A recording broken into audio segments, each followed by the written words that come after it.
और चलिए बड़ी खबर आपको बताएं, पीओके में पाकिस्तान के खिलाफ बगावत तेज हो रही है। जैक नेता का पाकिस्तानी मीडिया पर बड़ा अटैक है। आसिफ मुनीर पर तल्ख टिप्पणी कर रहे हैं। निकाला उन्होंने अपना गुस्सा। रावलकोट से पाकिस्तानी सेना को निकलने का अल्टीमेटम दिया है। ये बड़ी जानकारी अब तक पहुंचा रहे हैं।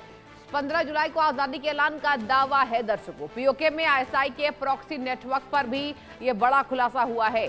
पाकिस्तान के कब्जे वाले कश्मीर यानी हम बात करें पीओके की पाक ऑक्यूपाइड कश्मीर में हालात तेजी से बदलते जा रहे हैं। जो आंदोलन कभी महंगाई, बिजली बिल और सरकारी नीतियों के विरोध तक सीमित था, वो अब सीधे इस्लामाबाद की सत्ता और पाकिस्तान की सैन्य व्यवस्था को चुनौती देने लगा है। पीओके के रावलकोट में आयोजित एक बड़ी जनसभा में जम्मू कश्मीर ज्वाइंट अवामी एक्शन कमेटी यानी कि जाक के नेता सरदार अम्मान खान ने पाकिस्तान, उसकी सेना और मीडिया पर बेहद तीखा हमला बोला है। अपने संबोधन में उन्होंने पाकिस्तानी मीडिया को दलाल तक कह दिया, जिसके बाद पूरे पाकिस्तान में इस बयान की चर्चा शुरू हो गई है। रावलकोट के ईदगाह मैदान में हजारों लोगों की मौजूदगी के बीच सरदार अम्मान खान ने पाकिस्तानी सेना को शहर खाली करने का अल्टीमेटम दिया। उन्होंने आरोप लगाया कि पीओके की स्थानीय सरकार इस्लामाबाद के इशारों पर चलने वाली कठपुतली है और जनता की आवाज को लगातार दबाया जा रहा है। तो देखिए, महंगाई, बेरोजगारी, बिजली, खाने पीने की चीजों से ज्यादा बढ़ गई है वहां के आंदोलन का रुख।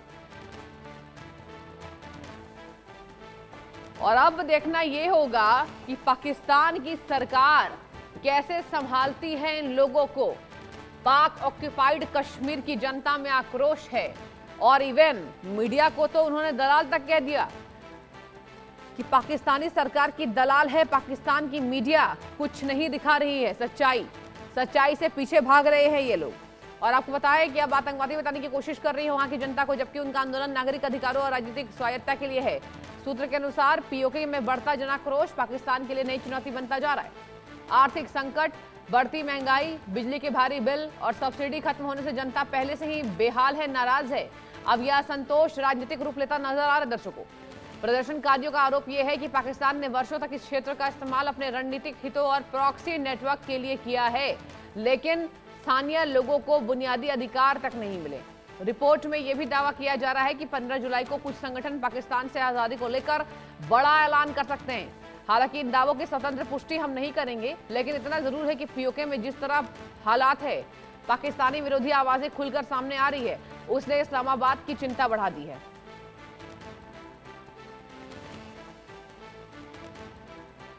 गोलियां बरसानी है। आपने एक ऐसे इलाके को दहशतगर्द इलाका डिक्लेयर करवाना है कि 78 सालों 8 दहाइयों की तारीख है, 8 दहाइयों की तारीख। इस 8 दहाइयों की तारीख में इस खित्ते में कभी लासानी, फिरका वाराना, कभी किसी किस्म का कोई पुरतशद्दुद वाकया रोनमा नहीं हुआ। कहीं लोग आपस में नहीं लड़े, कहीं बंदूक का इस्तेमाल नहीं हुआ। अगर कहीं थोड़ा बहुत हुआ तो वो मुजफ्फराबाद असेंबली में बैठने वाले कुत्तों ने अपने इलेक्शन में लोगों को लड़ाया। उसके अलावा और अगर कहीं हुआ लोगों में से भाईचारा खत्म हुआ, बरादरियों के नाम पर तकसीम हुई, तो वो भी मुजफ्फराबाद असेंबली में बैठे हुए लोगों ने किया। और आज आपने कश्मीरियों को एक माह के बाद आपने कश्मीरियों को उस पॉइंट पर लाया है, उस पॉइंट पर लाया है। देखते हैं फिर अब कौन जीतता है। अब देखते हैं अब कौन जीतता है। 15 तारीख को आवाम भरपूर तादाद में ताकत में बाहर निकली है। 15 तारीख को अब वक्त आ गया है। देखिए, ये आवाज आपने सुन ली कि जैक के जो लोग हैं, तमाम प्रदर्शनकारी कैसे हल्ला बोल कर रहे हैं। मेरे संवाददाता जम्मू कश्मीर से जुड़ चुके हैं आशिक मीर।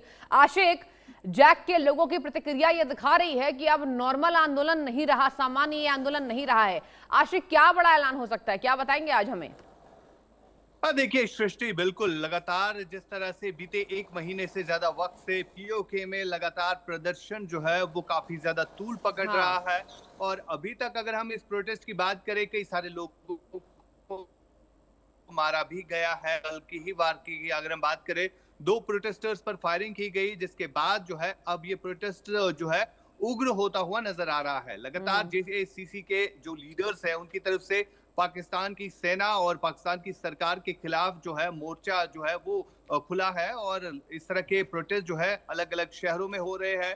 और जिस तरह से अब एक कॉल दी गई है कि 15 तारीख को और भी इससे बड़ा प्रोटेस्ट जो है वो देखने को मिलेगा। हालांकि अगर हम पीओके के लोगों की बात करें, लगातार वो अपनी बेसिक फैसिलिटीज को लेकर बात कर रहे थे।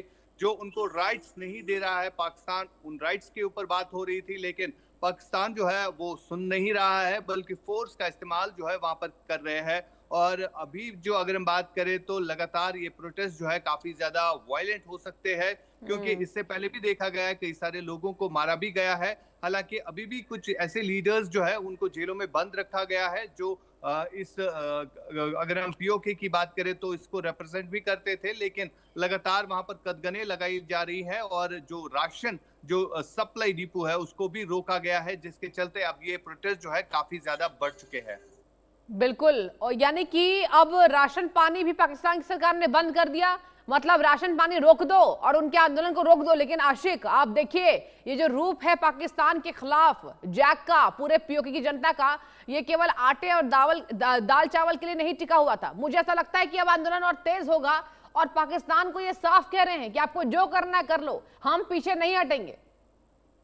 बिल्कुल सृष्टि, लगातार ये प्रोटेस्ट जो है काफी ज्यादा बढ़ रहे हैं और खाली आप ये बेसिक फैसिलिटीज तक ही नहीं रहा, बल्कि अब कहीं ना कहीं ये लग रहा है कि पाकिस्तान के हाथों से जो है अब पीओके छूट रहा है। और सबसे बड़ी बात यहाँ पर यह है कि पीओके के लोगों ने स्पष्ट किया है कि उनके पास कई सारे विकल्प है, यानी कई सारे रास्ते हैं। अगर पाकिस्तान उनका सप्लाई चेन जो है रोकता है तो उनके पास भारत भी एक बड़ा ऑप्शन है। यानी इस तरह जो है प्राइम मिनिस्टर नरेंद्र मोदी या गृह मंत्री अमित शाह की बात करें, लगातार वो अपनी स्पीच में बोलते रहे कि पीओके जो है वो भारत का अभिन्न अंग है। और लगातार जो है इस पर कई सारे पॉलिटिशियंस, अगर हम भारत की बात करें तो लगातार इस पर रिएक्शंस भी हमने देखे। लेकिन अब शायद वो वक्त आ चुका है जब पीओके के लोगों को भी अब ये समझ में आ गया है कि उनका विकास कहाँ होगा। और सबसे बड़ी बात यहाँ पर यह है कि अगर हम जम्मू कश्मीर की बात करें तो 2019 के बाद काफी बदलाव जो है जम्मू कश्मीर में हुआ है, और इसी बदलाव को देखकर अब पीओके के लोगों को भी लगने लगा है कि भारत एक आखिरी रास्ता है उनके पास बचा हुआ। क्योंकि जिस तरह सप्रेशन पाकिस्तान की सेना और सरकार उन पर कर रही है, इससे साफ तौर पर यह लग रहा है कि पाकिस्तान के हाथों से अब पीओके जो है निकलता हुआ नजर आ रहा है। और आशिक, अगर हम बात करें करंट अभी सिचुएशन की, तो क्या आपके पास कुछ इनपुट्स है? अभी क्या चल रहा है वहां पर, कितनी जनता इकट्ठा हुई है और कैसे इन्हें कंट्रोल करने की कोशिश हो रही है? क्योंकि हमने ये भी देखा और हमने अपने दर्शकों को भी दिखाया कि कहीं ना कहीं गोलीबारी से लोगों की मौत अब हो रही है। तो क्या पाकिस्तान सरकार हाइड कर रही है? क्योंकि पाकिस्तान सरकार की मीडिया को दलाल कहा जा रहा है। आशिक, देखिए बिल्कुल, जो रिपोर्ट्स वहां पे निकल के सामने आ रहे हैं, हालांकि पाकिस्तान मीडिया जो है इन तमाम स्टोरीज को छुपाने की कोशिश कर रहा है जो वहां पर इंसिडेंट होते हैं। कल भी 2 लोगों की मौत वहां पर हुई है और इससे पहले भी कई सारे लोग जो है प्रोटेस्ट में मारे गए हैं। हालांकि जो वहां पर शटडाउन है, कम्युनिकेशन गैग है, और साथ ही साथ अब जो सप्लाई चेन को रोका गया है, इससे साफ जाहिर हो रहा है कि किस तरह का सप्रेशन वहां पर लोग जो है झेल रहे हैं।